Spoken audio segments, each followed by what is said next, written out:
जङ्गल आएर चाहिँ एक भारी घाँस काटिसक्दा चाहिँ नि के भयो भने डर नि लाग्यो नि त। ला मैले कति अक्सिजन दिने बोट बिरुवाहरू चाहिँ काटेर खत्तम गरेँ है। अब अक्सिजन धेरै घट्ने भयो भन्ने खालको सोच आयो कि, तर त्यस्तो होइन रहेछ खासैमा।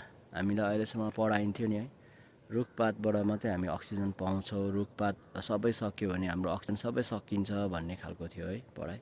तर हालैमा वैज्ञानिकहरूको रिपोर्ट अनुसार चाहिँ के रहेछ भन्दा जति पनि यो जमिनमा भएको जङ्गलमा भएको रुख बिरुवा है हरियो रुखपातभन्दा धेरै चाहिँ अक्सिजन चाहिँ हामीले समुद्रबाट पाउँदो रहेछौँ है। समुद्रभित्र भएको मसिनो मसिनो झारपातहरू जसलाई फाइटोप्ल्याङ्क्टन्स पनि भन्छ है। आज त्यो मसिनो मसिनो समुद्रभित्रको भनौँ न उद्भिदहरू मसिनो मसिनो झार त्यो पौधाहरू त्यहाँबाट चाहिँ हामीले अहिले संसारमा चाहिने 50 देखि 80% अक्सिजन चाहिँ हामीले समुद्रबाट नै पाइरहेको रहेछौँ।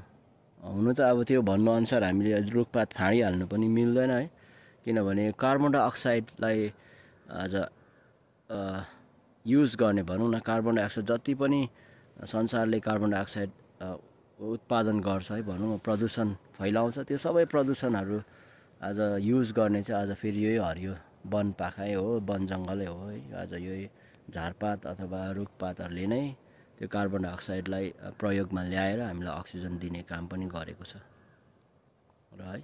मैले चाहिँ भर्खर समुद्रमा बाट चाहिँ हामीले धेरै अक्सिजन पाउँदो रहेछौँ यो रुखपातहरू भन्दा धेरै चाहिँ।